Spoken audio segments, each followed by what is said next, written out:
This week on Xenomania, join us as we go to the mall and visit my favorite movie of all time. We discuss consumerism, news, zombies, and the best place to hide out in a zombie apocalypse, and also the joys of George A. Romero. Great zombies, great quotes, and great characters.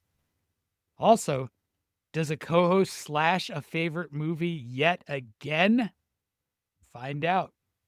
When there's no more room in hell, the dead will walk the earth. This is Dawn of the Dead.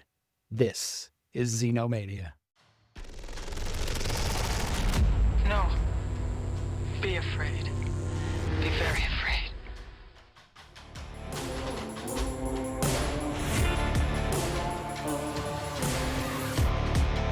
So what's the holiday for John better than Chanukah and Kwanzaa and Christmas and Halloween and Easter and Memorial Day all rolled into one? What do you guys think?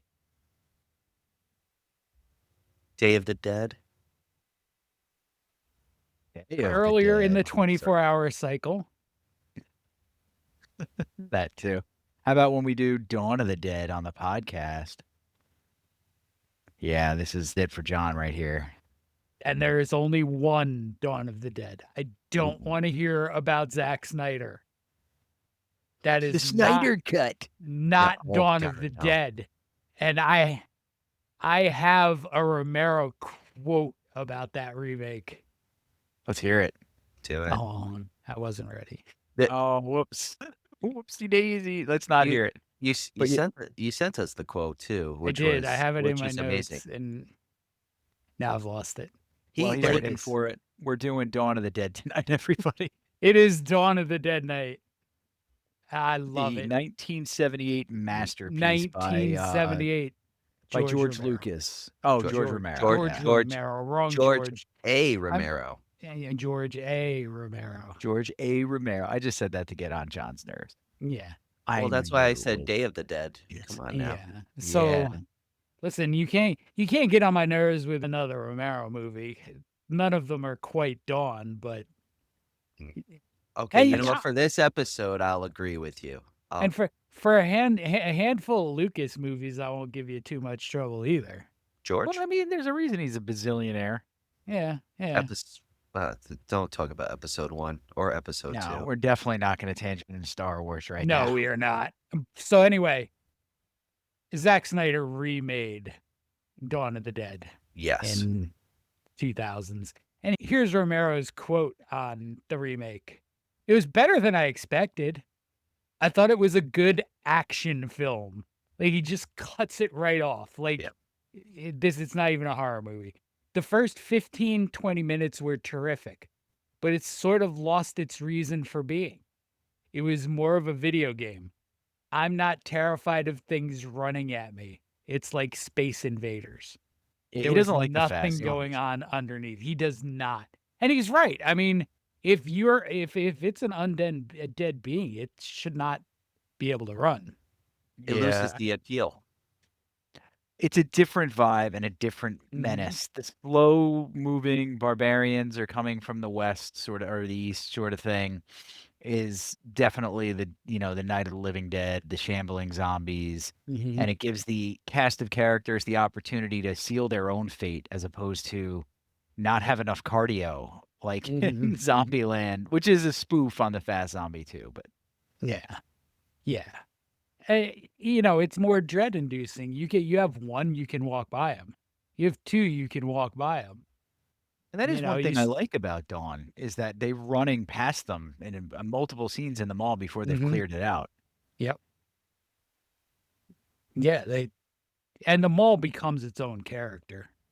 Yeah, it does. Explain yourself. Oh, I mean, the mall is like the mall is the fifth main character in this movie. We have four human main characters and then the mall. And it's the Monroeville Mall. And before we even talk about it, I want to talk about the shame that's coming within the next year to the Monroeville Mall, because Yeah. it is being demolished. Really? Yes, it is being demolished by one of the evil entities of consumerism in our society. Walmart. Kind of ironic. Yep, Walmart. Oh wow, that was a guess. Walmart. Yeah. Bastards. So the lasting symbol of Romero's anti-consumerist movie is being torn down by probably the biggest consumerism capitalist corporation in this country. That's the Walmart biggest That irony. sucks. Let's name the family to shame them even more. The Family, is it? the Is it Waltons. Walton? Is it the Waltons. The Waltons? Yeah, The Waltons. Walton Yep. family? Yep. They Yep. got Apple rich Waldo. after the show? Yeah. That's Well, the basically show made them rich. Okay, fair. This is bastard. all it's all TV money, and then they opened some stores and They also own Yeah. Sam's, which is why I will never shop at a Sam's Club ever, ever. That's Costco And- for life, baby. Listen, I will tell you this: there are petitions to try to save it. I think if a petition to prevent Walmart from doing something that it wanted to do actually succeeded, it would be the first time that's happened. Because I Yeah. don't think Walmart loses these things too often because they really don't care about the communities they're going into. But that's The only something for thing something else. the only thing that would change is if Hollywood stepped in or something and said this is like a Hollywood landmark. But they won't do that. No, yeah, somebody else would have to buy it, or the government would probably have to protect it. I don't even think Hollywood could save it. I mean, it's kind of a defeatist way to start an episode on my favorite movie ever. Well, but but I mean, it No. really is appropriate though because it's very on the nose for what the movie's about. It Mhm. can kind of, Very and we can start talking about the message of the movie and why this sort of jumps right into that. And it's almost like an evolution of the message of the movie. Mhm. So these survivors make their way into a mall. What's Yes. Romero doing with that, guys? Yeah, I mean, it's his statement on consumerism. And I mean, when in 1978, when this comes out, malls are just starting to reach that peak that they're going to be on for about 20 years. In the 80s, there were about 2,500 malls in the Wow. US. As of 2025, there's like 700. And Wow. that trend has led to something that Romero would probably sort of enjoy being named the way it is, the zombie mall. Yeah. It's true. It's true. 700. Some malls don't even have a lot 700. of people in there anymore. You Yeah, know, it's there's a like big one ghost nearby town. us that's pretty empty a lot whenever I go. It's like kind of scary how big it is and how few people are in it. Yep. So when Romero gets to the consumerism of this, the first concept is that the zombies are the mindless mall shoppers. And it works for a good section of the movie that, why are they here? Well, it's instinct. It's something they liked when they were alive. Yeah, he And says then that. Yeah. And then it morphs. Then it morphs to, wait, it's not just the zombies that are the mindless consumers. It's now, in particular, Peter, Roger, and Steven. Fran is always sort of held out on them all. She's never 100% bought in. But you start getting Peter and Roger and Steven falling in love with the concept of staying here because the stuff is there. Right. They kind of become the George Carlin place for my stuff joke. My Yeah. stuff is here. This is where I am. And, it is probably a fairly seductive concept to flee and seek shelter in a mall. We've all fantasized about it. Yeah. And this is Dawn of the Dead is where that fantasy comes from, that I'm going to be trapped in the mall and have to survive in the mall. And look at how much stuff is here. Yeah, they have And- everything you could ever want. Everything. Non-perishable foodstuffs galore. Perishable foodstuffs galore too that they got to get through before it goes bad. Weapons, clothes, toys. Mhm. That mall had everything. Yeah, Yeah, it was a big mall. absolutely. So, back to the mall stuff a little bit. The first mall opens in Edina, Minnesota in 1956. And that's out of necessity. Edina, Minnesota has over 100 days a year where the average temperature is below freezing. Oh yeah. So you're not you going gotta you be don't want there. to walk store to store. Like the typical shopping at that point was, strip malls and walking to stores and, the city streets where it's store, store, store. Like Once you outlets. get to yeah, and once you get to the suburbs, you have that problem of things are spread out, so you can't just walk to the next store. Is it a mall though if there's no Panda Express? Yes. It's a philosophical question. No, I don't. I There's think a Panda Express to maintain your status as a mall, you must have a Panda Express, a Subway, or a Sbarro. I think you Okay, have to one have of at those least one 3. of those three. One of those 3. So, what okay, if but they're if you not were a off? mall prior to those 3 restaurants, in order to maintain your status as a mall, you must then incorporate one of those restaurants. Yes, I agree yes, with your stakes. yes. I feel like any mall I went to had to have like a McDonald's or a Burger King attached to it. Yeah, there was almost always at least a fast food option. It's so funny to look at the Monroeville Mall in Dawn and see some of the Brown Derby restaurant. It's Yeah, sort of our mall, the mall near here had a Friendlies in it at one point. Yep. I remember that spot. I do remember that Eh, You spot. know, so Ours is done with Mickey D's and Burger King, by the way. There's a Chick-fil-A in it now, the Evolution. Yeah, that's the fast food option there now. And they have like a Mhm, burger grill spot too, but it's like an off the map kind of spot. You know what's mhm, another one mhm. that picks up now is Charlie's. I've Charlie's never Steak. been to a Charlie's. It's not bad. Yeah, is Bacon it good? fries are good. Bacon I cheese mean, fries. bacon That's what I, fries are I good recommend. should be the title of your memoir.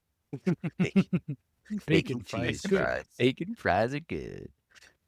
So, and to get back to the consumerist element, um, so after you get the founding of the malls, it's so quick. A poll found in the early 70s, Americans spent more time at the mall than anywhere except for home and work. That's cool. I By like the that. early Wild. 70s. So that, that it's the gathering place, it's the shopping mecca. The malls for a lot of communities become everything with the Don't forget possible they had the exception. theaters too Yeah, in with many the of p- them. Yeah, they did. yeah, with the possible exception of a grocery store, it's almost all in the mall. So real Yeah. quick, you said the first mall technically, well, in at least Minnesota was the 50s. I'm shocked that like Mhm. malls were created like complexes like that were created starting from the 50s. I thought it was more of a later thing, like the 70s, like maybe like 72, 73. So I'm a little shocked about Yeah, that. it's the beginning of the 70s that they really start to find their footing and become an important part of society. But even if you think about, before the mid 50s, you don't really have the big suburbs that you have now. And, you go back 30 years from that, you're just starting to get a consumer culture with, the goods that people would buy that way. And you start to get the rise of home appliances and shopping like that and disposable income. Because Yeah. if you think about the idea of disposable income, that's not something most Americans had as recently as 100 years ago. That's true. Yeah, it's just So, living on but working for necessities, which is kind of what we're mhm, heading back toward, everybody. So mhm. congratulations. Yeah. And Coming and full circle. the other thing you can say Let's go about back in time. the malls that the internet and other things sort of then solidify is they sort of begin to form the American cultural identity where, oh, this mall is going to have a Spencer's and this mall is going to have a Spencer's and this mall is going to have a Spencer's. So you start to be able, if you're in LA or Atlanta, you start to find a lot of the same things. We start to become a less regional country. Yeah. That I, makes I sense. I agree with that because like I feel like especially like where we're from, it's like we had specific stores and then they started growing everywhere. And that's where a lot of Mhm. them like I guess like had their fall. Cause I feel like there was a few video stores I'd go to and it was like I felt like that was like maybe there was like a few others, but Mhm. then once you hear them go across the United States, it's like it doesn't work. Yeah. It's just sad, you know, because Yeah. like you want that personal experience and Yeah. to know not to be a random number, I guess. Yeah, and then, with the growth of malls, by the time Romero is coming back to zombies a decade after Night, when he's tried to make a go with, stuff like The Crazies is close in spirit to the Dead movies, but there's always Vanilla, Season of the Witch, Amusement Park. He's strayed away from horror. And I mean, it was sort of his goal and the people he founded Image 10 with's goal to not just make horror movies, but because of the fiasco with the rights for Night, they weren't making money. And then they're trying to make these, there's always Vanilla is a romantic drama essentially. He, I like the he's not. fact I like the fact that he like put his hand in other genres Yeah, to like show yeah, what he can do. I applaud that. yeah. I mean, there's so much to those elements. Like, I mean, this is in a way a Maverick Romero surrendering a little bit to the demands of the consumers and to Hollywood to make another zombie movie.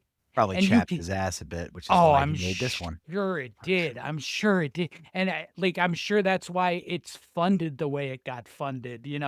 It's about a $650,000 budget for Dawn. Wow. Again, a lot of it is privately sourced or from Dario Argento. You sort of view Argento and Romero as peers, but at this point, Argento has made money. And Romero is still kind of a broke filmmaker.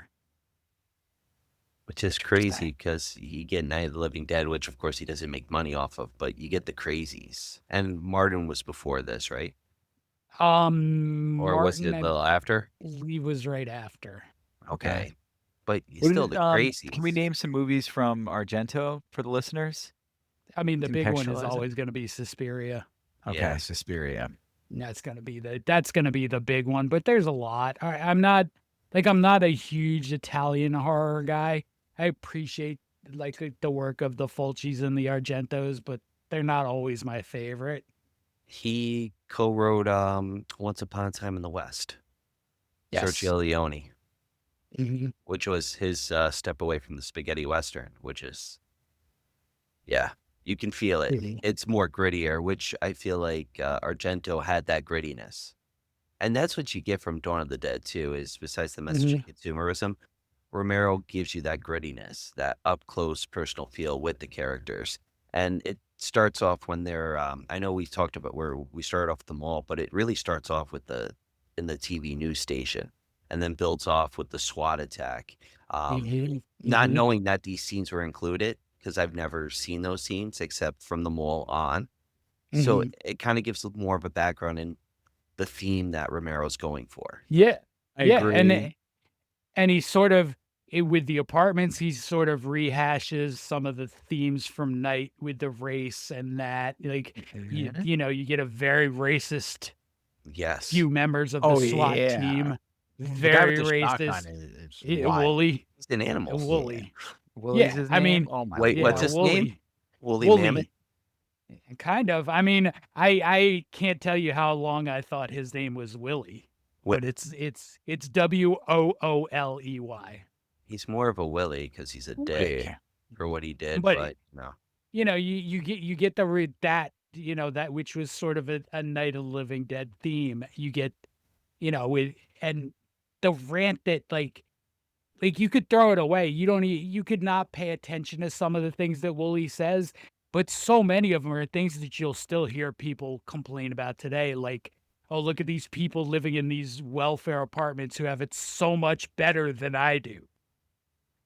Like, yeah, he calls that out right away. Yeah, yeah, he does. yeah. Bastard. And to go back to the TV thing, Romero's sort of ahead on what for-profit news ends up looking like in times of turmoil. Oh, Yeah, he yeah. does. Just the yelling at you- each other. The yelling at each other, but you have, one of the first time you see Fran after she wakes up, she's pulling the supers, the scroll on the bottom of the screen with the rescue station. She's taking that on herself to take that down because it's 12 hours old and a lot of those rescue stations have been overrun. So that for 12 hours, they've been sending people to die at rescue stations. Jesus. Yeah. And then, And she calls them out, and the guy argues with her. yeah, the producer comes in. Where's my supers? We need those on the air. Every for as long as they're not on, people are tuning out. Yeah, you're not making money anymore. The world is over. Like, Yeah. and then it, from there, the content devolves into the debate television that is what really amounts to 90% of our TV news now. Yeah. Yeah. Here's our story. Here's 2 minutes on our story. Here's 10 minutes of people yelling at each other about this story. If this is topical, did you guys see the dude who was wearing the mask, the flesh mask, on famous news network that I won't name because don't want to be divisive? No. If you haven't seen it yet, there was a guy. So they got called out on having the same experts come on as talking heads all the time and whatnot. So they put one of those, like, think of like Jackass style when he puts the old man face on. He puts a Yes. mask on, and you can see the layer of it right here moving as he's talking. And you can tell it's the dude who's wearing the flesh mask. And it went out on the air. I researched it because it was too wild to be true, but it's true. It was like a day ago or 2 days ago. I I'll will. have to look for that. I haven't seen that. It's good stuff. That's, I'll be watching. Where What are we the- were to where we are now. yeah. And one of the things I can sometimes be guilty of with Romero and the messages in his movie is giving him too much credit for foresight. I'm not saying he recognized that this was what TV news was going to look like. Dawn comes out 2 years before there's even a CNN. So, the critique is still guys like Walter Cronkite and, an up and coming Dan Rather, who are, pretty staid reporters of the news. They're conveying stories. You're not yet really getting those full on arguments. But now that's every channel that gives you any kind of news, that's what they do. Yeah, Yeah. unless like local affiliates, and then even that's got its own drawbacks that we won't get into right now. Yeah. I mean, it's even sports TV now. Like ESPN makes, most of their money at this point, really, is seemingly on shows that are just people arguing about the topics of the day. I remember watching that startup 20 years ago. I'm not going to say Romero saw this, but he definitely saw that there was an emphasis in news that was going more to money over public safety and accuracy. Fair enough. Fair Good enough. either. All right. Hey, let's lighten things up. You got a Oh, game let's for us? Oh, of course I have a game. Got a I'm game? not gonna have you guys guess the theme because I think you would both get it from the first movie. Zombies. Hey. Zombies.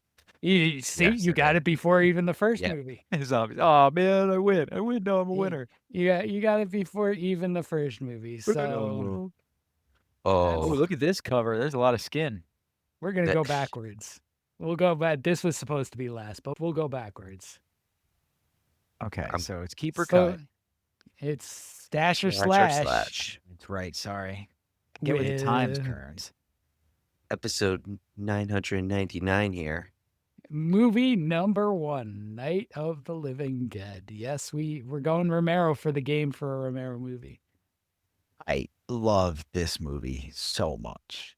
I've laughed maniacally hard in 4th grade watching this movie, and like the guy getting hit with the fire poker. And he's clearly Mhm. like an inflatable. Mm-hmm. And just so many things about this movie are wonderful, and I have to stash this. I cannot slash this. You can put me as a stash too. From the opening with "They're coming to get you, Barbara," just the entire movie, the message. It's, I feel like I don't want to say any age, but anyone can really watch this movie and either be scared, feel the horror, understand the message, but overall enjoy a really good movie. Mm-hmm. Yeah, I would fully agree with that. And I mean, I'm gonna shout out a book that I'm currently reading by Daniel Kraus called Partially Devoured.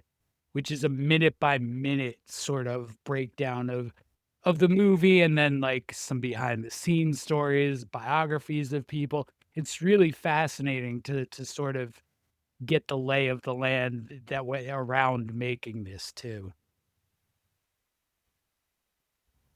That's All right. interesting. So movie number 2. Oops, we went way too fast there. Movie number 2, an alumni. Aw. How are you gonna do this to us? Well, he revealed the third film, so this is what's gonna make it hard. But I'm gonna. Is this the first one or the second one? This is the first one. Dead Snow 1. I'm gonna slash it. I'm sorry. I love Dead Snow. Bomb Nazi ist I'm und slashing Nazi it. Wort. I know what that means. Nazi, yeah, the Yep. only good Nazi is a dead Nazi. Yep. Thank you, Yep. German language, for being easy So- to decipher. So Ryan is slashing Dead Snow. Kearns. I'm having trouble because I really don't want to, but I know I have to. I'm gonna have to slash it too. This Okay. is like this is gonna be a hard game. Yeah, because I know you gave us what's next, but there's Yeah. there's probably better coming down because I know there's of other zombie movies I really like. And I can only Okay, take 2 more. fair. Yep. So the accidental reveal. Stash. Is this I one of your love Day of favorite, the Dead. John? No, Dawn by far. Dawn's but by I far. love Day. This is my favorite. I like So, that too. It's just so I'll- good. I'll reveal this now. I don't keep like top 5, top 10 lists of movies, like my personal favorites, except for my number 1, because my favorite movie of all time is Dawn. Is why Okay. this episode is so special. Mm-hmm. I mean- I'm gonna slash it. whoa. Yeah, I know. I don't have as much of an emotional attachment today as you guys do.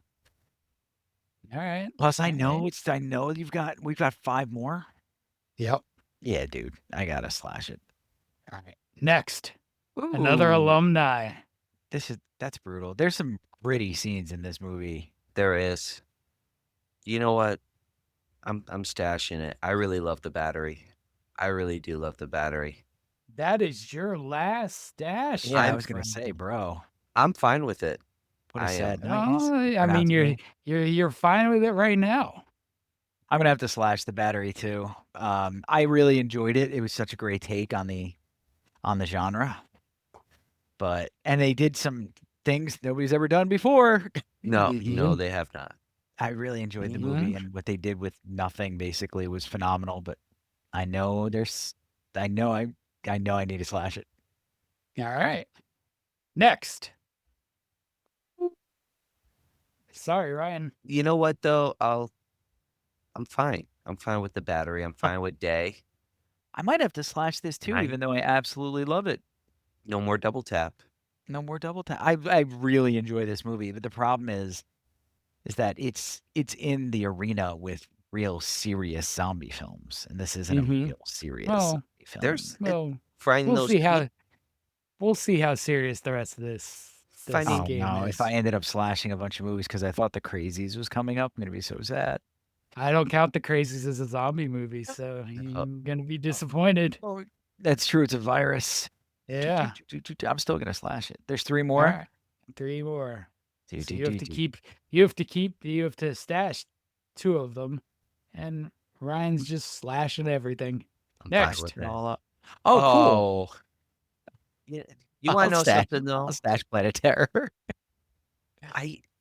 Planet Terror is so good because you get Bruce Willis as the villain, and it's just a good story. She gets the machine leg, but I always go with Death Proof because I love Kurt Russell. Mm. Just love him.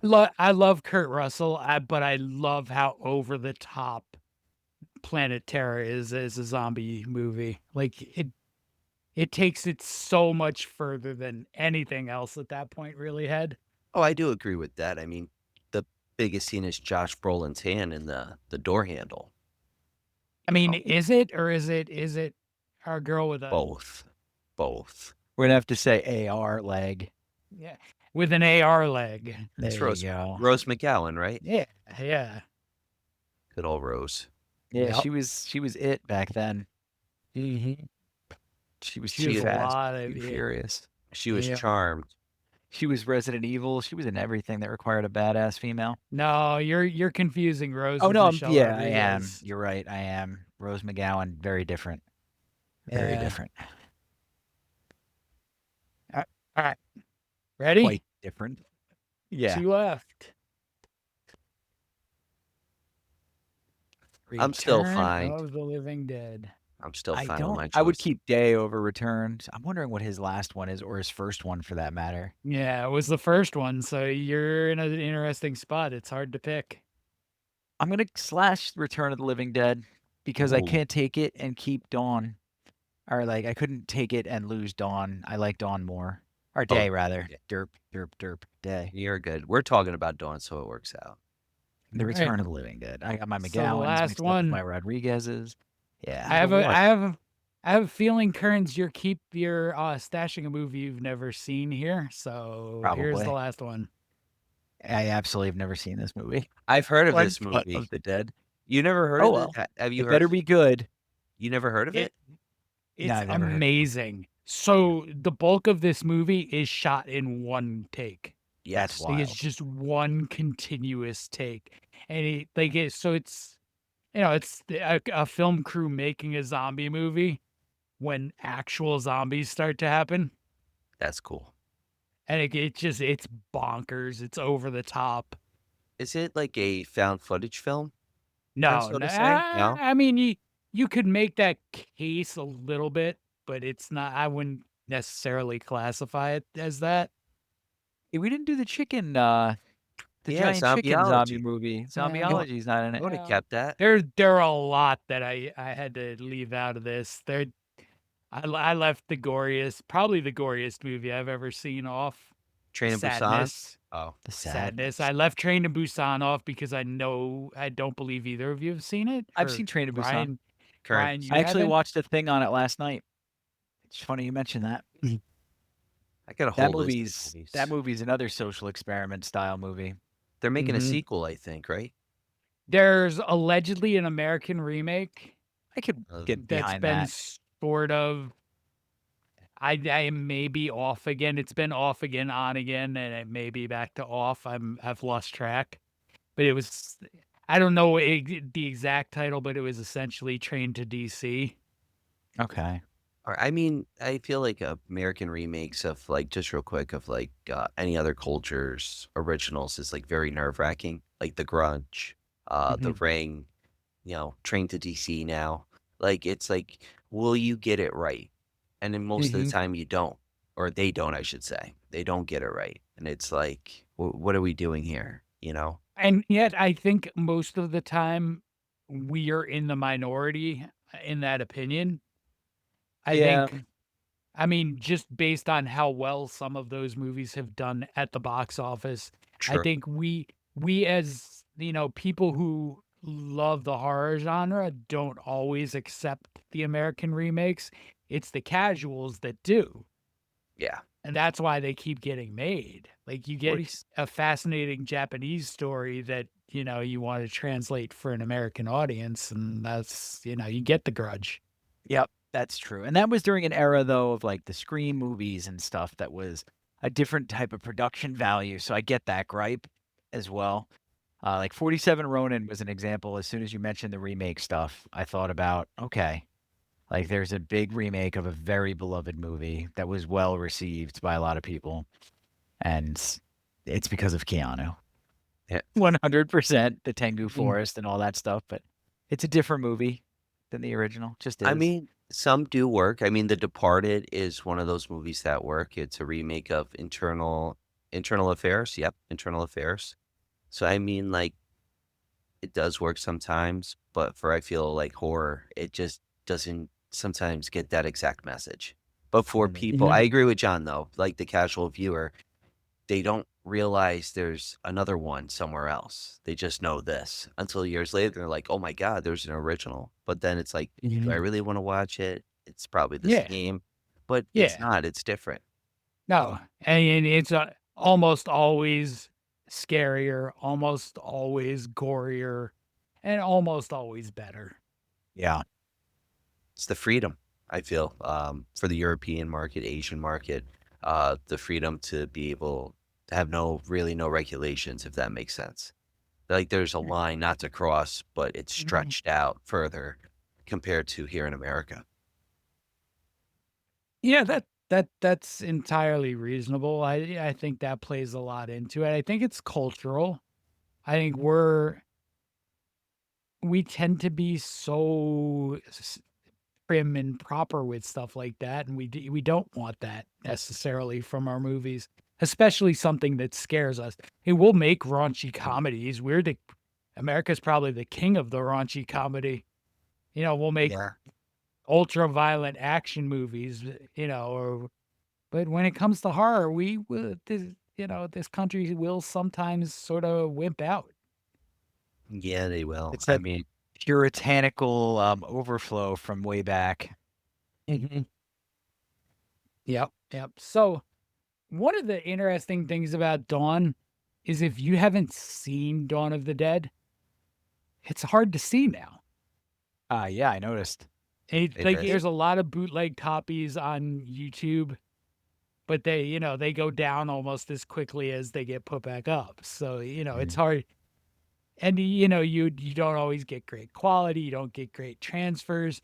And I mean, that's become sort of the hallmark. It's hard to get a physical copy of Dawn.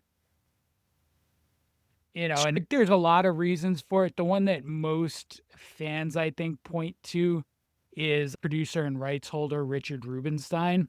He takes a lot of the blame for this. One of the big things was a few years ago, he invested what's reported to be now $6 million to make a 3D transfer of Dawn of the Dead and give it a theatrical run. Okay. He did. It wasn't terribly well received, and it didn't make anywhere near the $6 million back. Sucks. So what he's now been looking to do is make up that lost money in selling the rights. And you get, but you're not gonna get a big studio to release a version of Dawn of the Dead that's worth owning. Your ideal would probably be Criterion or Shout or Arrow, but they're really priced out apparently by his asking point. And this is not common for Dawn up until this era. You could get VHSs, laser discs, DVDs. The Blu-ray I lent you guys was, a 2007 release. So it was out there. It was you could very easily acquire it before that. Now you have to rely on imports. And, there was a time that he was trying to block the imports from being available in the US. He Really? did Wow. not succeed. Nice. He did not succeed. Where did you And import that? That big boy. Just before the uh, tariffs. this was before the tariffs. But I mean, the thing with getting import movies physically is now is they're not coming from another country directly to you. American retailers now stock them. So you have to go to you're not going to get many of them on Amazon because the Amazon doesn't have the market for it, I guess, or whatever. But you go someplace. My personal favorite right now is Orbit DVD. Yeah. Okay. Free plug for them. I mean, but they do a wonderful job. Shipping is not terribly expensive. They do a good job packaging stuff. And it's quick. It's not, the overnight of Amazon, but it's quick. So you can get Dawn. You can't get this version really anymore because it was limited and I believe it's gone now. But there's a standard edition of that still has 3 cuts of the movie and some of the extras. I mean, this has, a comic book. It has a novelization. It's got, some essays and stuff, plus cuts and extras and so much. I mean, there's 3 big cuts of this movie to begin with. Yes, there is. You get the theatrical, which is what you guys watched, I believe. Yeah, it was the There's theatrical one. there's the con cut, which is, 10 or so minutes longer.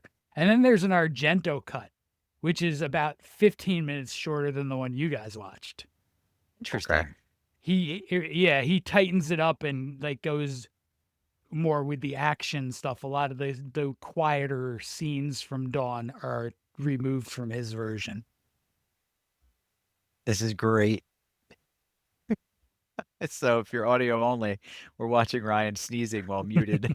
It's brilliant.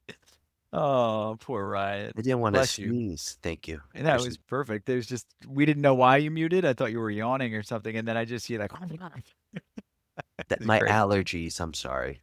But John, don't let us ruin your flow, man. You're giving us gold No. here. That's why I muted. Yeah. But I Give us- feel like with Argento, right, from what I've heard and what I've read, is he includes more of like upbeat music, more heavy metal music, more rock music, and it's, as you said, more fast paced.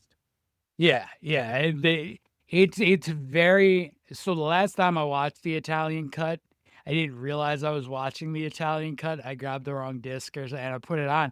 It's very. If you're accustomed to the Romero cuts of this movie, whichever one, it's really disorienting almost because it is, just with the music differences, it's a very different movie.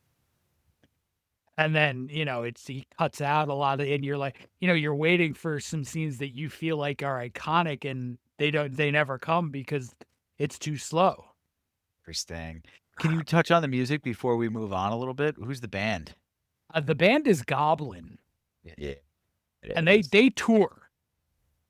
To this day? That's I think, within the last couple years, I think they played New York City.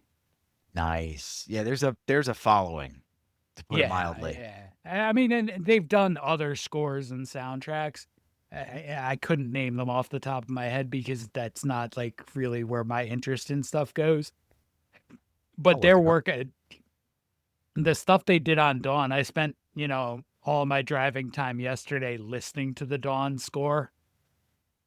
And Okay. you have the beats that you know from the movie, and then you expand some of these things to 5 minutes. And you're like, wow, that's like a real song. That's just not just some moment in the movie, but that's a whole thought out song. Interesting. Suspiria, to mention a movie you referenced earlier, is done by Goblin. The rest of them, people like John and Ryan might know about them. Beyond the Darkness, Bloodstained Yep. Shadow, Contamination, Yeah, Deep there are a Red, lot of Italian, a lot of Hell of the a Living. lot of giallos and Italian horror and stuff.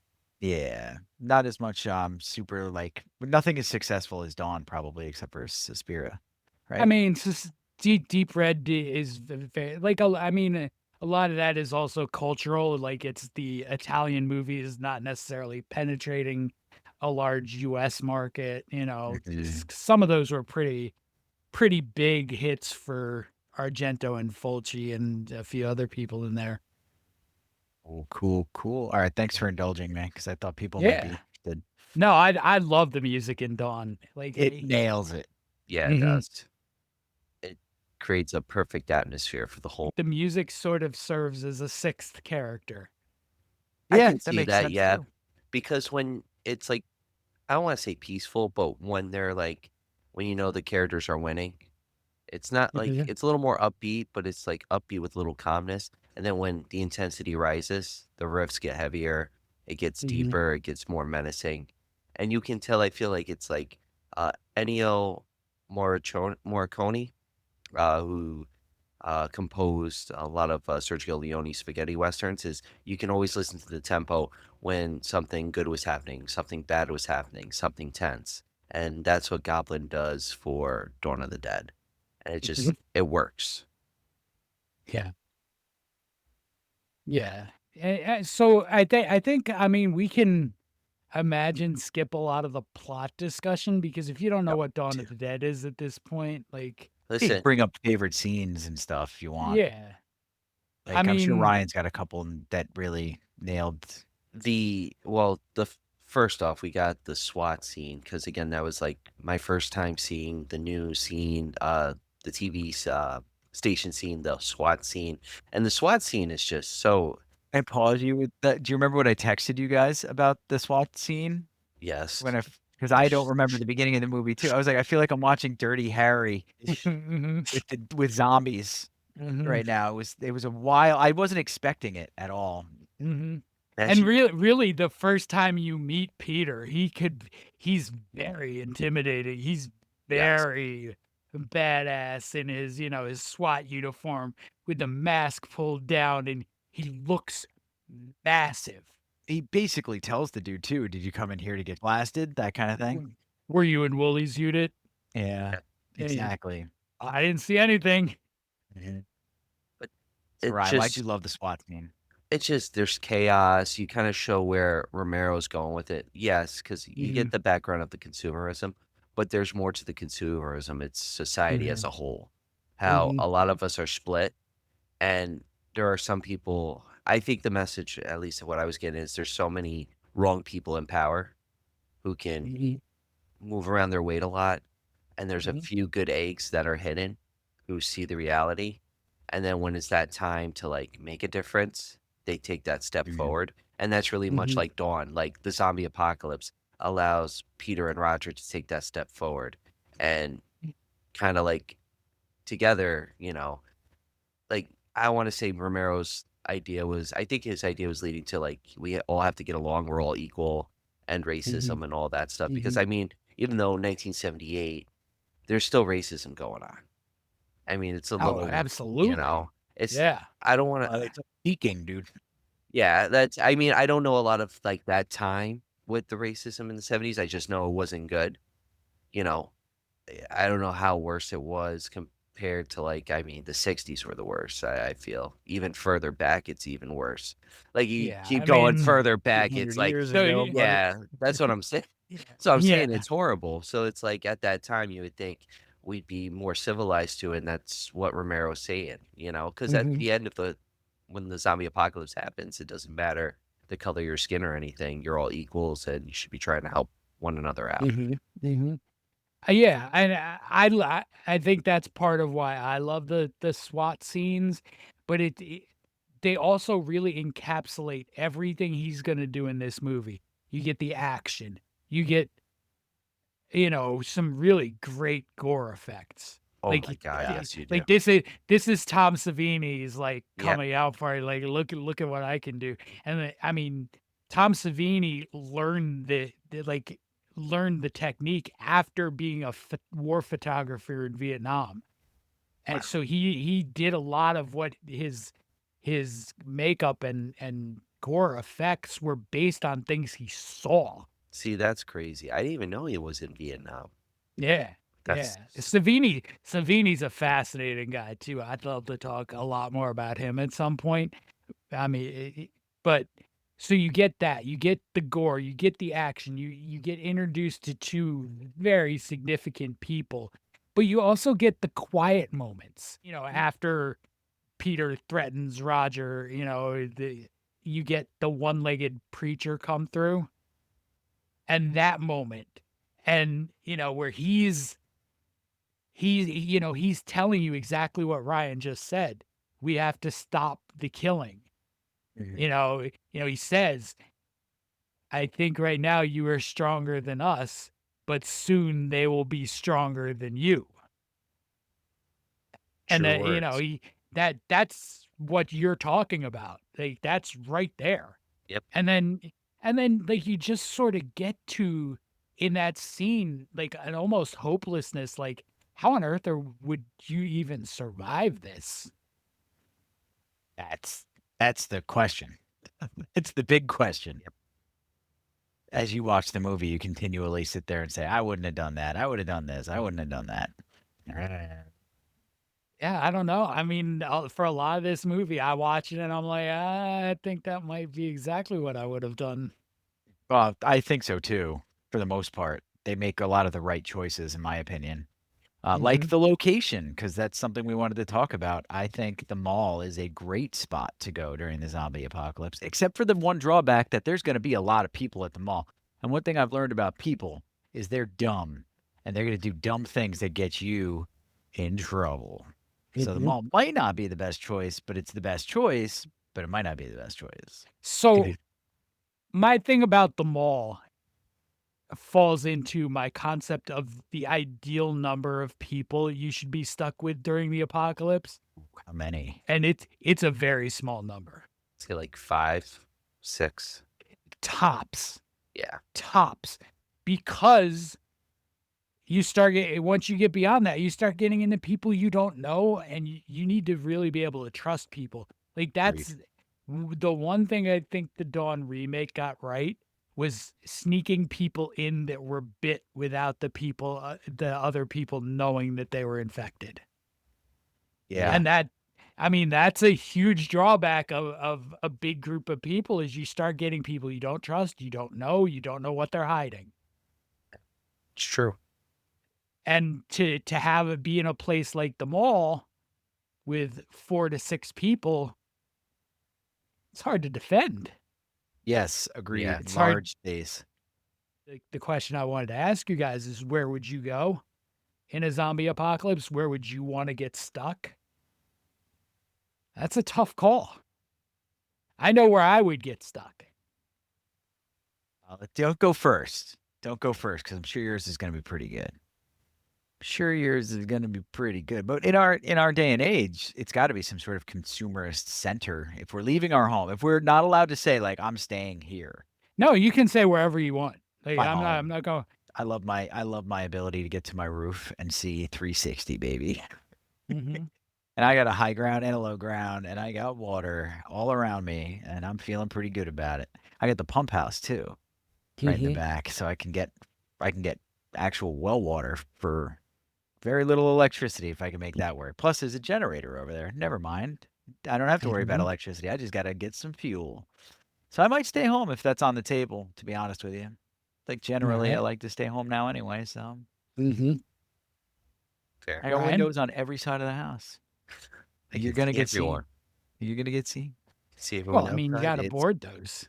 Well, The, yeah. Well, the first story ones, second story ones. Yeah. Boot, Yeah. doo, doo, doo, What if they doo, doo. start climbing? They won't. We're not dealing This with isn't World dumb War Z. zombies. Yeah, we're not dealing Hold with on, those hold on. ones. In Dawn of the Dead, though, the zombies do climb that ladder. They do, but I'm not gonna Yeah, lay the they get ladder up out. the Well, ladder. do. But yeah, I'm not leaving them a ladder.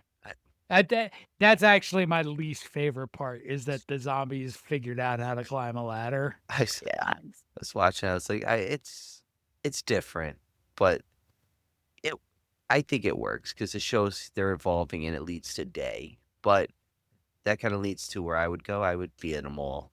Like, if there was a mall, some malls have a grocery store attached to it. Do something like that. Some malls have a Home Depot. Everything's there: food, entertainment. Go to mannequins. mannequins. Kim Cattrall. Go to the local Macy's. Ooh. What? So some love interests. Yes, Exactly. the bikers sure thought. Oh my God, thought so. When they were running out of the department store, one of them had a mannequin. Uh-huh. That's a good scene too, actually. But There's so many. but the mall would work for me. I feel like it'd be easy. Like, if these are the slow moving zombies as we're talking about, they'll be easier to corral, take out. You take them out one by one. There's a little more strategy, but it'll work. It'll work. I'm staying right where I am now. Oh, so you are staying home? But not specifically the upstairs in my home. Yeah, that's a big I'm part. gonna board up the windows and the door downstairs. Anything that's, reachable from the ground is gonna get boarded. And then I'm taking out my stairs. Oh, that's Okay. smart. I'm destroying the stairs. I'll have a rope ladder to go down to the first floor and a rope ladder to go out the window or from the roof, because I will cut a hole in the roof so that should anything go wrong, I have that as an escape route. Okay. Fine. And I'm The only staying problem here. with that is the weather. The hole in the roof makes it difficult to insulate you from rain and. Yeah. Put like But a I mean, hatch. A hatch. yeah, there are ways to do that. Like, I mean, I've had a lot of concepts of this idea over the course of my life. Sure, you have. I've had a lot of them. One of them was, going to the nearest weapons store and staying there. Yeah, everybody thinks about that. And that's why that comes out. The problem is walking in the door. of that place, what are you meeting? Probably Yeah. not friendly people happy to see you. No, everybody's gonna have that idea. The other idea I had was like a BJ's type of store. Mhm. Ooh, You know, it's good idea. not the size of the mall, but still with the essentials. Yep. The problem with that is if they get in, it's just an open space. Mhm, You're just booking it down aisles mhm. until you get But snagged. generally, with most of those stores, there's not a ton of ways in and out. Right. Because that's the other complication with a mall, which is why what they do in Dawn to keep themselves safe is actually fairly genius by putting up the fake wall.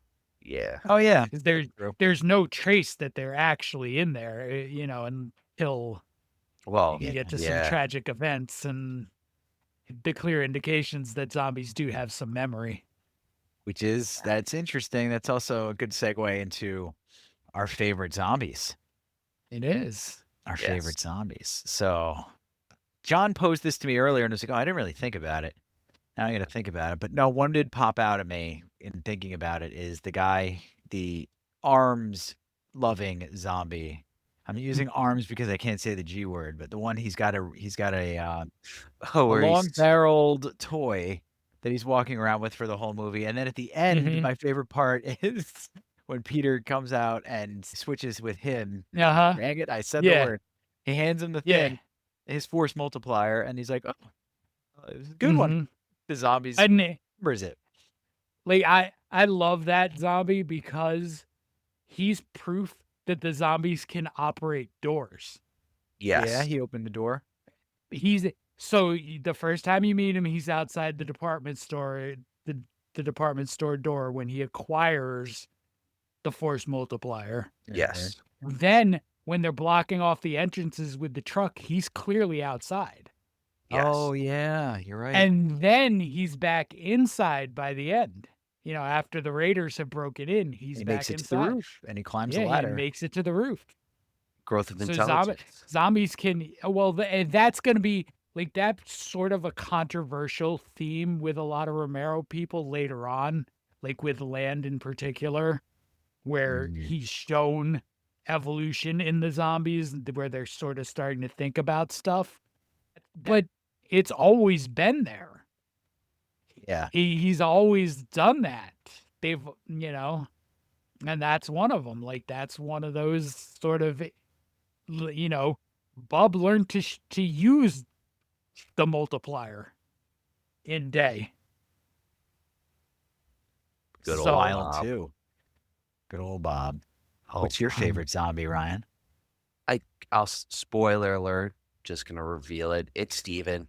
When Steven gets turned into a zombie, it was much of a shocker because I forgot about that, seeing it all those years ago. So I saw that, I was like, oh man, there goes Steve. Fran doesn't have her guy. Well, she kind of has a guy in Peter. I think Peter and her make a better couple. But Steven gets like eaten alive and he becomes a zombie. And that's where we get the whole reveal of the staircase because he remembers where it is. And it's a nice like little transition. Mhm. After he becomes a zombie, he leads the pack and he stares at the wall for a minute and then he's starts roaring, tears it down, and goes after everyone. And it's big in George Romero's Dead series, I feel, because you get Night, and then this being his second outing, he had to make it bigger than Night because of everything that he went through. And how Mhm. do you do it? You give the zombie intelligence and you Oh, evolve yeah. them. And I mean, I don't know how you feel about it, John, but I think that he had the zombies evolve. And I think that's where he was going with this story. And it kind of connects to Mhm. what Sam Raimi just did, where he actually gave an outline for what he feels how the Evil Dead should go, and it's just an exact outline of from the first movie to the Mhm. last movie he believes should be the Mhm. last. And I believe if Romero did that, I think we could have seen more of where he was going with it. But I think Oh, he was going with that whole evolution. yeah, he absolutely was because it's in the book. It's in Oh, okay. so the book The Living Dead, which he had written, I mean, the amount varies depending on who you listen to, but it was finished by Daniel Kraus, who I've already mentioned and who I didn't realize wrote The Shape of Water. Oh, I okay. didn't know that. I didn't know that dude wrote The Shape of Water. Pretty sweet. But anyway, he finished The Living Dead after Romero died based on notes and parts that Romero had already written because, among other things, apparently Romero wrote a ton but never finished stuff. Makes sense. Okay. He, So yeah. this is the big like conclusion to his Living Dead series, and it's all evolution. Like there's at that point the zombies have like basically fully evolved into a whole other species. And that Yeah. comes up in a bunch of different films. I Am Mhm. Legend is famous for it, but it didn't. Mhm. It co-opted it. It didn't invent it. I think a lot of people probably noticed it in Romero's work and mimicked it. To be Yeah. honest with you, because it's a great concept. Yeah. Yeah, it Mm. is. The idea Yeah. of the But evolution. it sort of brings the zombies back full circle. Yeah, and then they're like the next versions, and the humans that Mhm. were there are not there anymore. But Interesting. but it also does that book does establish sort of a life cycle for the zombies, like a Well, natural life cycle a where la it's the 28 years later. yeah where they do end. Okay. Like they do have a lifespan. Interesting. That What's is the interesting. life? I have to ask you about that. What is the It's lifespan? I'd have to flip back to the end of the book, but it's 20 plus years. Man, that's not terrible. It's better than a cat. By the way, did you see the thing I sent you about the cat pill or a cat shot that makes them live twice their natural lifespan? Yes. Very Mhm. controversial, that shot. Yeah. Basically, it just elongates their ability to use their kidneys You for would twice as long. you wouldn't do it? It depends. Is the rest of the cat going to be happy Yeah. or is it just 2 kidneys that function in a geriatric cat that wishes it was DEAD? Yeah. Yeah. It's a tough call. I don't know. I don't know if I could see how you it would goes. have to like if it was beyond just like eliminating the kidney issues, then I'd probably do it. But if it's just gonna, having had the number of cats that we have and have had, I know the number of other things that can go wrong. Right. Yeah. Gotcha. The big C being one of them. Yeah. But I digress. John, did you have a favorite zombie? I have a different favorite almost every time I watch it. This time, I think it's the scene where they stop to refuel the helicopter. Yes. I've always loved the one that like loses the top of his head to the helicopter. That's a pretty But good. this time the one I really liked the most was the one that corners Peter in the building with Okay. the red and black flannel and the messed up face. Oh, okay. Yep. That one I really liked this time. Interesting. Yeah, And there's other notables. There's the Harry Krishna we all Mhm. heard about in the The past. Harry Krishna one is great. And there's a ton. But yeah, John, do you got any reviews for us? Because I can't see a half star on this film. I can't even see a 1.5 star. This needs to be I'm 5 star, sure 6 we star, are. 7 stars. There's a half star. Dude, don't lie. Come on, you know I found him. That's a travesty. You know I found him. I dated a girl named Travesty. There's I been got him with that one. I got Chris- John. there's been many. Yeah, I mean that would be the title of my book on my love life. Travesty with devil horns over the Y. Amazing. Okay. All right, reviews. So, Dawn of the Dead currently sits at 92% critic score on Rotten Tomatoes and a 90% audience score. Wow. So, we're there. 5 stars. Not only the greatest zombie film ever made, quite possibly the greatest commentary on humanity's pettiness and fragility ever committed to film. Repeated viewings required from legendary indie filmmaker George A. Romero. Lots of gore, so be ready. Good review too. Review. And I didn't write that. I agree with it to great degree, but I did not write that one. As promised, I found the 1 stars. I have 2 1 stars. I wasn't going to do 1 stars because of my feelings for this movie, but if I do it for everything else, I have to do it for Dawn. 1 star. How is hell does this movie have high rating? This movie was terrible. Zombies were slow and stood still all the time. They were terribly put on with simple pale blue and had no sense of horror in throughout the whole movie.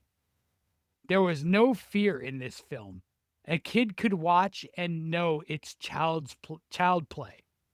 Movie was garbage and climax was dull and dreadful. I aims stop watching go how much this movie sucked. Mm. I had this film, of course. I understand it was made in the 70s, worst decade. This film is overrated by complete 80%. Films deserve percent 25 at most. Was this written by a zombie? It sounds like it. I think so. Feels very like maybe upset. it was. I think this was written by the Hare Krishna zombie. I don't know, man. Unfortunately, this is not the only 1-star review. I was able to find 1 star. This, hands down, is one of the worst movies I have ever seen. So frickin' stupid. Horrible acting, horrible script. Everyone is portrayed as a complete idiot. I don't get the hype. And why is it so popular? It is complete junk. Wow. You're a junk, sir. Not you, Yeah. John, but that You, person. sir, are what we call an idiot. Yeah, that's not even somebody trying to be edgy. That's just somebody who's awful. Yeah. They don't see the big picture, and that's the thing. You know what? You want to watch Bad English something teachers. simple. Can't deal with bad English teachers. Got to train these kids to see these things for what they are. Agreed. Can't just see the grainy of camera and be like, movie bad. Mm-hmm. Herbider. Yeah. Yeah. That's why you got to push Yeah. the black and white films. Show more passion. Hard to watch, but more passion. So, knowing how some other people think of Dawn, how about you guys? We could lose a friend right now if you want to, Ryan. What? Good. What do you mean? 1.5 stars. Yeah. Good. Oh, Good. you really? You would never Oh. talk to us again. I would never, I ever. So I'm going. Oh man, this is changing my review because I was gonna go with a 1 star. No, I'm joking. Yeah, I'm gonna right. go with 5 out of 5. Yes, it is a perfect movie. It is excellent. It's very enjoyable. The message is deep. The acting is very well done. The story's well done. The evolution of the zombies growing the sequel for Night of the Living Dead is shown. You know, he has like a story arc that I would say he really jump starts it more with Dawn. Like Night is that start, but Dawn is the center of the attraction. You know, it's like Evil Dead starts it, Evil Dead 2 is the main star.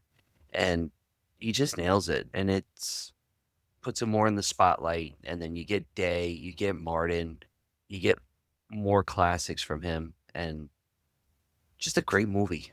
Watch it. Watch it, people. Yeah, watch it again. If you haven't. Absolutely. I'm with Ryan, not just to make John happy. This is one of the rare 5 out of 5s for me. You got the character development, perfect Mhm. tension building, the camera work, the way they cut the scenes together, the overall message and hidden themes and motifs. I love the Easter egg stuff. I'm just kind of obsessed with that in general. The fact that it's an older movie is usually makes it difficult for me to like stay tuned in because my brain is rotted over the last 10 years. And this didn't. I had no trouble I did watch it in 2 sittings because I had to go to sleep. I didn't want to go to sleep, which is a good sign too. I just loved it. I even thought maybe the ending, because I knew the ending was going to be rough compared to the endings I'm used to, and I think he nailed the ending too. They chose the right ending, to be honest. They gave us a little bit of happiness, but they had no trouble carving out characters, and that was good too. Yeah, it's a great movie. 5 out of Did- 5. Did you think it was shorter? Is that why? Yes, okay. I did not assume the runtime was as long as it is. Well, I was watching it. I was like, all right, well, I probably got like 20 minutes left. I can grind through that. And then I looked, and it was like 1 hour and 5. It's like, whoa, okay, Yeah. bedtime. That's the problem. Not problem, but that's what I ran to. I just pushed through it. I was like, it'll be done like in like 20 minutes, and then I was like 45 minutes left. I'm like, okay, I'm already in this. Let's just do Yeah. it. Let's just get Yeah, once you get under 45 minutes, you have to push through. yeah. John's famous for not loving movies that run past about an hour and a half too, and this is his Mhm. favorite film, ladies and gentlemen. Yeah, Yeah. yeah. So, I mean, I think it's pretty obvious. I've said it's my favorite movie. I've given other movies on this show 5 stars. Dawn is like the super 5. This is your Like blue star. this is this is the blue star 5. This is it. I will put it this way. Nothing about me exists the way it exists without Dawn. Like Wow. Dawn, like I had seen horror movies before Dawn. Dawn's the one that made me fall in love with horror. It made me fall in love with zombies. It gave me my relationship. Like I met Allison online. You know, we had some conversations, and you're in that sort of phase where you're like, I don't know, is this gonna be something? Like, and then we talked movies, and this was like the first movie that came up, and it was like, all right, well, she knows Dawn of the Dead. Wait, she loves Dawn of the Dead?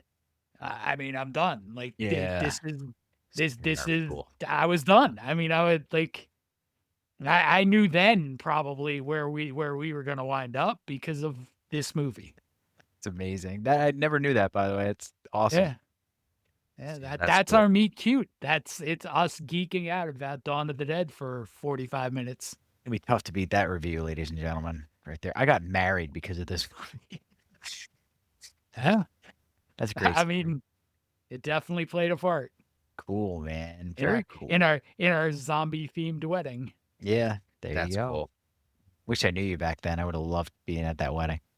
Yeah, it was a good time. I'll be there when you renew your vows. All right. Yes. So The second time we renew them. Oh, really? Yeah, You've already renewed 'cause them? 5 years we renewed our vows in the Night of the Living Dead cemetery. Oh, That's neat. cool. That's cool. Yeah. Damn it. Stop being so awesome. I think there's video of that. Yeah, we're gonna have to see that. Can we pull that I'm up? gonna have to in see about if a I can week, find Do it. it. That'd be sweet. All right. I think it's time for us to do our top fives. And let's be expedient can do about it. it, gentlemen, because I am tired. Top 5's expedient. I don't know that word expedient, but we're doing top I'm gonna 5. get a cardboard cutout of me to sit here.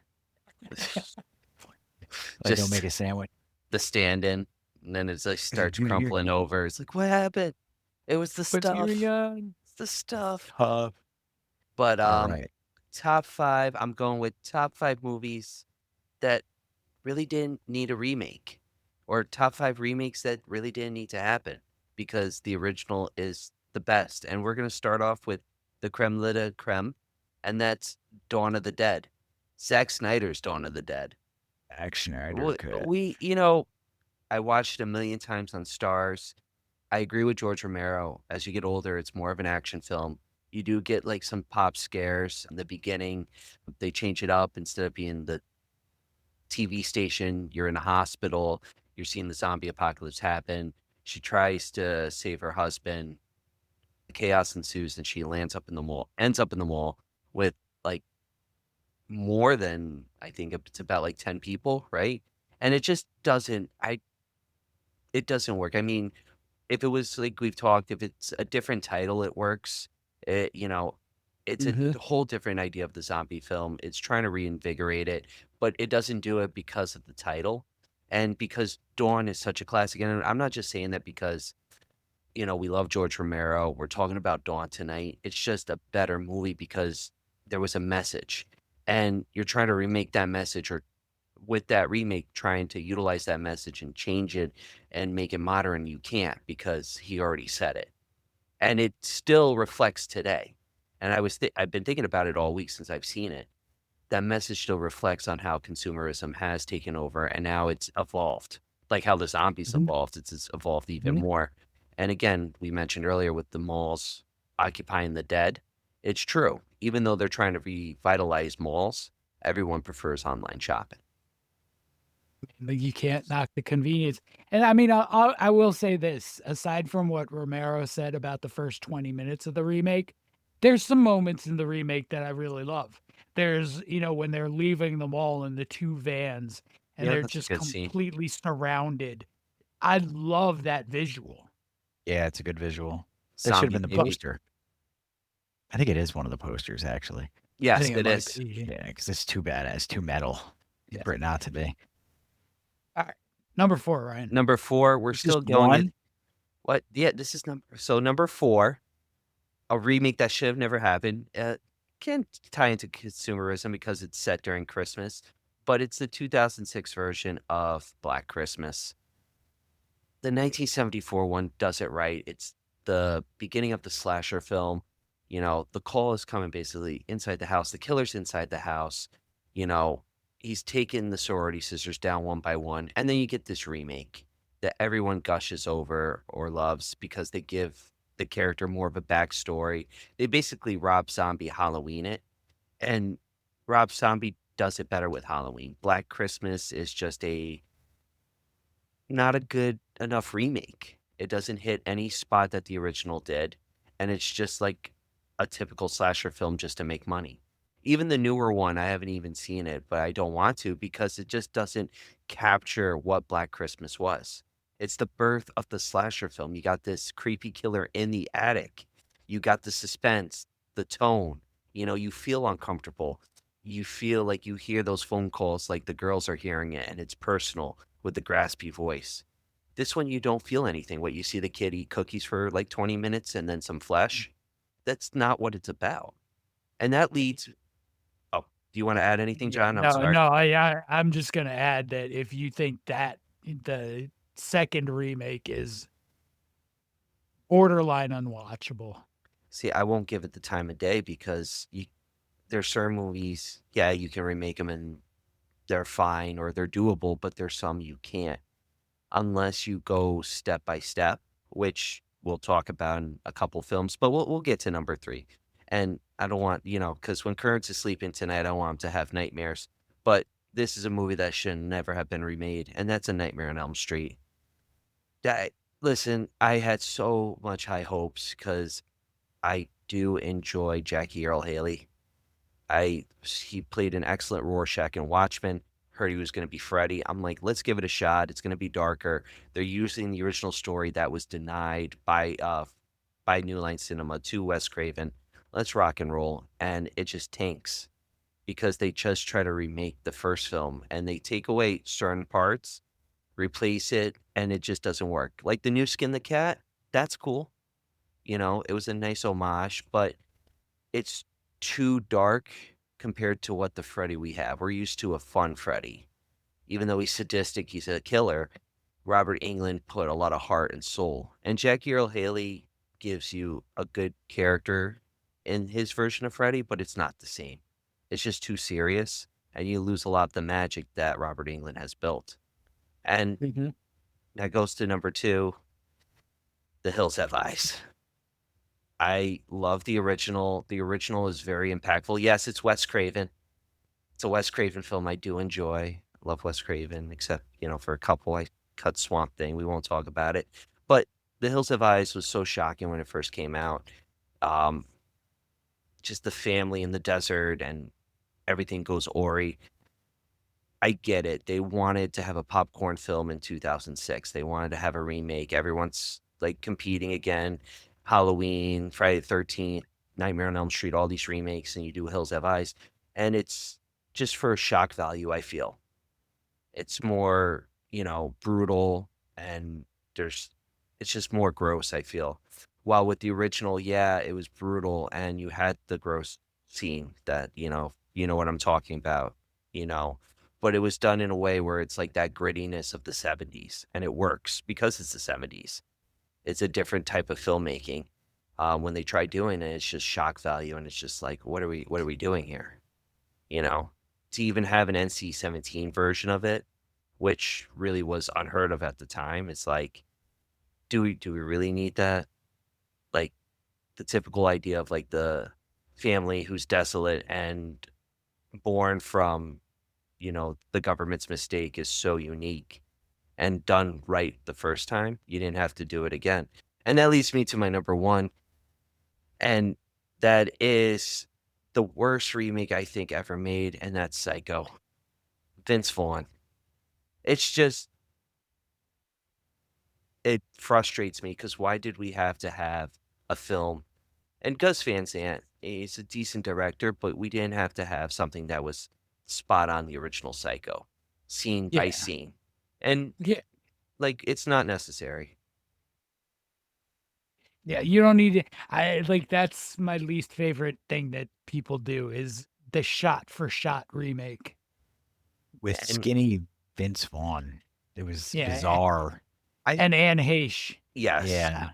And Heche, I mean, okay. I mean, she's fine, but why are we doing this? I feel like if they did it where maybe they wrote a couple different scenes, did a couple things differently, I feel like Vince Vaughn could have been a decent Norman Bates if they gave him a little more run. He can play a good sadistic killer, I think.